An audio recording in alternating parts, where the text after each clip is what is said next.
encostei o meu carro na você desse lugar, na praça. E você, eu vou levar você, e você pra ficar com tanto sem graça, você pra ficar comigo. E não interessa, sorriu pra mim. E não interessa o que os outros vão pensar. Sem querer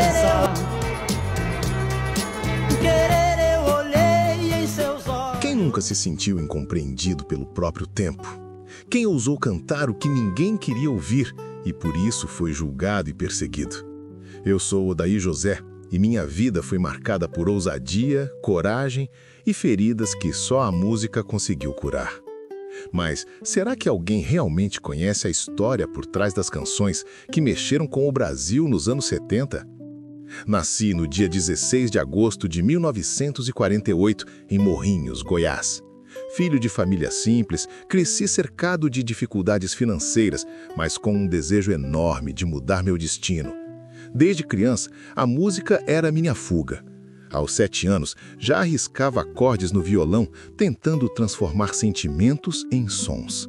Ainda menino, vivia um dilema que mudaria minha trajetória: seguir a vida humilde do interior ou arriscar tudo em busca de um sonho quase impossível.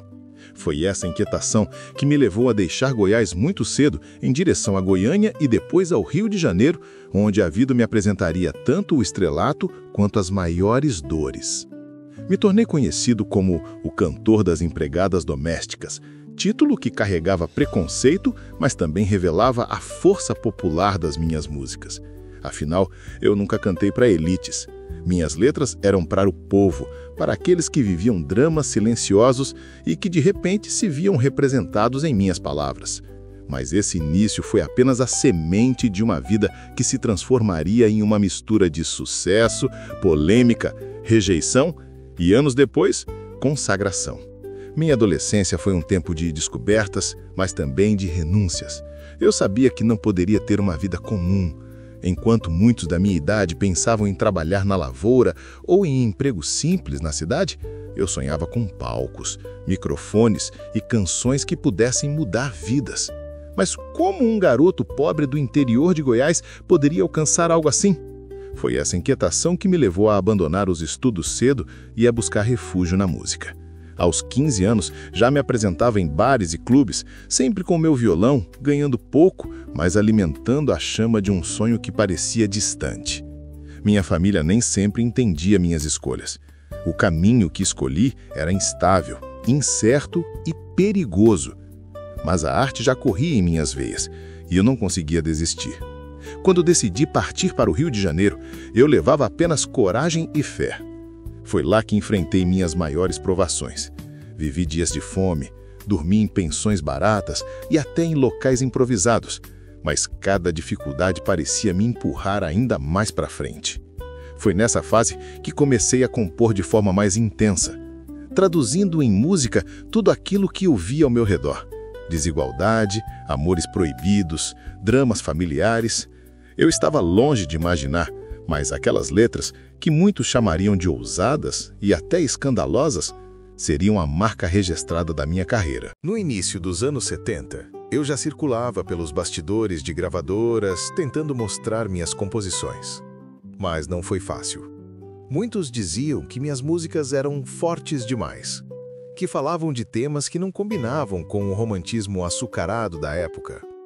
Eu queria dar voz ao povo simples, falar das dores reais, dos casamentos desfeitos, das mulheres que sofriam, dos amores proibidos. Não me interessava escrever apenas para agradar. Eu queria mexer com as pessoas, fazê-las pensar. E foi com essa ousadia que conquistei meu primeiro espaço. Em 1970, gravei meu primeiro disco. Ainda tímido no mercado, mas já mostrando a minha marca pessoal. Logo vieram canções que estouraram, como Pare de Tomar a Pílula, lançada em 1973. Essa música, que falava abertamente sobre sexualidade e liberdade feminina, causou polêmica em todo o país. Muita gente me criticou, a censura tentou me barrar, mas ao mesmo tempo, O povo cantava minha letra em voz alta. Eu tinha encontrado meu caminho. Ser a voz que incomodava, mas que não podia ser ignorada.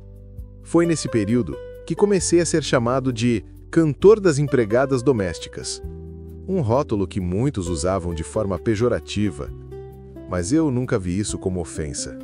Pelo contrário, eu me orgulhava de falar com quem realmente me entendia, com o povo que vivia as histórias que eu cantava. Os anos 70 foram o grande divisor de águas na minha carreira. Depois do sucesso de Pare de Tomar a Pílula, vieram outras canções que mexeram com o Brasil. Eu não tinha medo de tocar em assuntos que a maioria dos artistas evitava. Enquanto muitos falavam apenas de amores românticos e sonhos idealizados, eu trazia a realidade para dentro da música. Foi assim que nasceram sucessos como Eu Vou Tirar Você Desse Lugar, que falava sobre uma mulher da vida e o desejo de mudar sua história. E também Cadê Você? Uma canção que mostrava o lado mais doloroso da ausência e da saudade. Minhas músicas eram simples, mas verdadeiras, e por isso alcançavam tanta gente.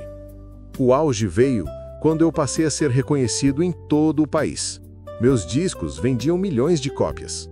Eu estava em programas de televisão e a cada show, multidões se reuniam para cantar comigo. Ao mesmo tempo, eu enfrentava o preconceito de críticos que insistiam em me colocar como um cantor menor, rotulando minhas canções de bregas. Mas eu nunca me importei com esses rótulos. Enquanto a crítica me atacava, o povo me aplaudia.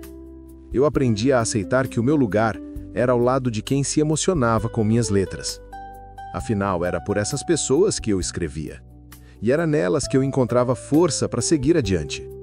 Com o sucesso cada vez maior, eu me tornava uma figura impossível de ignorar. Minha música ecoava em todos os cantos do Brasil, das rádios mais simples às grandes casas de show.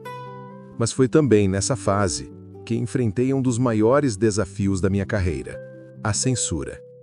Estamos falando dos anos de ditadura militar, em que falar certas verdades podia custar caro. Muitas das minhas músicas incomodavam porque abordavam temas que a sociedade preferia esconder. Pare de Tomar a Pílula foi proibida em várias rádios.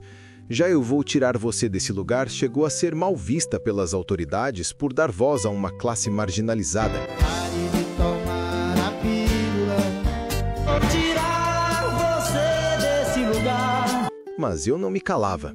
Continuava compondo, acreditando que a arte tinha que mostrar a vida como ela era, sem maquiagem. Ao mesmo tempo, meus shows lotavam. Gente humilde e gente rica se encontravam no mesmo espaço para cantar comigo. Foi aí que me chamaram de Rei do Povão. Eu entendia que esse apelido não era um rótulo pejorativo, mas uma honra. Afinal, meu compromisso sempre foi com o povo. Mesmo sob censura, mesmo sob críticas, eu seguia firme. Para mim, cada canção era uma batalha vencida, um grito de resistência contra o silêncio que tentavam impor. E no fundo, eu sabia que estava fazendo história. O auge da minha carreira chegou com uma intensidade quase impossível de descrever. Meus discos vendiam centenas de milhares de cópias, alguns ultrapassando a marca de 1 milhão, conquistando discos de ouro e de platina. As músicas estavam em todas as rádios, e eu, de repente, tinha que lidar com a fama em sua forma mais avassaladora. De um lado, havia o reconhecimento, aplausos, fãs emocionados, convites para programas de TV, capas de revistas. Do outro, havia o peso do estrelato, a pressão de estar sempre produzindo, de corresponder às expectativas de um público enorme. Os bastidores, no entanto, nem sempre eram tão glamourosos. O excesso fazia parte do dia a dia. Noites sem dormir, festas intermináveis, cobranças que nunca paravam. Eu era jovem e, como tantos artistas da minha época, mergulhei nesse turbilhão. Mesmo assim, nada me abalava do palco. Ali, diante do público, eu renascia. O contato direto com as pessoas me dava força, e ver milhares de vozes cantando minhas letras em uníssono era a maior recompensa que eu poderia receber. Mas como eu viria a descobrir, nem todo sucesso é eterno. E a vida? implacável como é, começava a preparar os primeiros ventos contrários que eu teria que enfrentar. Depois do auge, vieram também as polêmicas. Minhas músicas sempre falaram de temas populares, do cotidiano das pessoas simples, mas também de assuntos que a sociedade preferia varrer para debaixo do tapete. Quando lancei Pare de Tomar a Pílula, por exemplo, enfrentei uma enxurrada de críticas. A igreja, setores conservadores e até parte da imprensa me atacaram duramente, acusando-me de ser imoral e de incentivar o que chamavam de destruição dos costumes. Na verdade, eu só queria dar voz ao que muitos viviam em silêncio. Meu objetivo sempre foi retratar a vida real, sem máscaras, sem romantização forçada, mas pagar esse preço foi inevitável. Programas de rádio e TV passaram a me boicotar e, por um tempo, fui tratado quase como um proibido na música brasileira. Essa fase foi dura. O artista que antes era exaltado, agora era apontado com o dedo. E nos bastidores, as consequências eram pesadas. Contratos cancelados, perda de espaço na mídia e a sensação de que todo aquele sucesso poderia desmoronar de uma hora para outra. Mesmo assim, segui firme.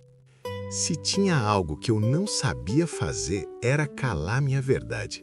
E foi justamente essa insistência que manteve minha chama acesa em meio à tempestade. Depois da tempestade, eu precisei me reinventar. Vieram os anos 80 e 90 e com eles uma nova fase da música brasileira. Muitos diziam que eu estava ultrapassado, que meu estilo já não cabia mais naquele cenário dominado por novos ídolos e tendências. Mas a verdade é que eu nunca deixei de compor, nunca deixei de cantar, porque a música sempre foi minha respiração. Foi nesse período que voltei a valorizar ainda mais minha autenticidade. Se antes eu tentava dialogar com o mercado, agora eu queria falar direto com quem sempre esteve comigo, o povo. Aos poucos, shows em cidades menores, encontros com fãs fiéis e um público que crescia silenciosamente me deram a força necessária para não desistir. Muitos artistas que haviam estourado comigo nos anos 70 se perderam com o tempo, mas eu entendi que precisava aprender a ser resiliente. Eu não queria apenas ser lembrado como uma moda passageira, e sim como alguém que deixou sua marca no coração do Brasil. Mesmo sem o mesmo espaço de antes nas grandes mídias, minha música continuava ecoando. Cada apresentação, cada aplauso era como uma confirmação. Eu ainda tinha muito a dizer, e não importava o quanto o mundo mudasse, sempre haveria alguém querendo ouvir a minha voz. Os anos 2000 trouxeram uma surpresa, que mudou a forma como o público me enxergava. Aqueles que cresceram ouvindo minhas músicas começaram a revisitar meu trabalho com um olhar diferente. E mais do que isso, novas gerações de artistas e críticos começaram a reconhecer o valor daquilo que eu havia construído. De repente, aquilo que era considerado brega ganhou outro nome: popular, autêntico, verdadeiro. Eu, que já tinha ouvido tantas vezes que minha música era menor, passei a ser lembrado como alguém que deu voz às camadas esquecidas do Brasil, que cantou o amor, a dor e a vida real sem maquiagem. Festivais alternativos me convidaram, jovens cantores gravaram minhas canções e eu vi um movimento bonito de redescoberta. Era como se o tempo tivesse dado razão ao que sempre defendi: cantar com o coração, sem vergonha de ser simples. Em 2006, lancei o disco Pra Sempre.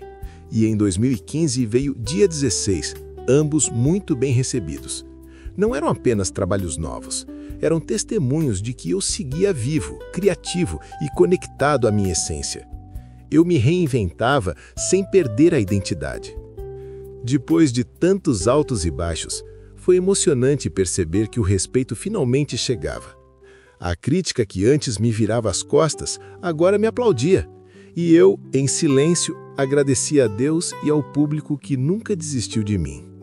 Hoje, ao olhar para trás, vejo uma estrada longa, cheia de curvas, buracos e paisagens inesquecíveis. Vivi o sucesso estrondoso, enfrentei o preconceito, caí no esquecimento, mas renasci através da força da minha música e da fé em mim mesmo. Eu não fui apenas um cantor, fui cronista da vida real, da dor e do amor do povo brasileiro. Minhas canções atravessaram décadas porque falavam do que todos sentem, mas poucos têm coragem de dizer. Cantei sem medo de julgamentos, e talvez por isso minhas músicas ainda encontrem eco em tantas gerações. Se existe um legado que deixo, é este: nunca tenha vergonha de quem você é. Eu fui chamado de brega, mas esse rótulo nunca me derrubou porque eu sabia que o que eu fazia era verdadeiro. E no fim das contas, é a verdade que permanece. O tempo me ensinou que o sucesso não está só nos aplausos, mas na capacidade de tocar corações. E se minhas canções fizeram alguém sorrir, chorar ou refletir, então minha missão foi cumprida. A vida passa rápido, mas a música fica. E enquanto houver alguém cantando "Pare de tomar a pílula" ou "Eu vou tirar você desse lugar", uma parte de mim seguirá viva. Obrigado por caminhar comigo até aqui. Se essa história emocionou você, se inscreva no canal, compartilhe este vídeo e ajude a manter viva a memória dos artistas que marcaram nossas vidas. Porque no fim, é a lembrança que nos torna eternos.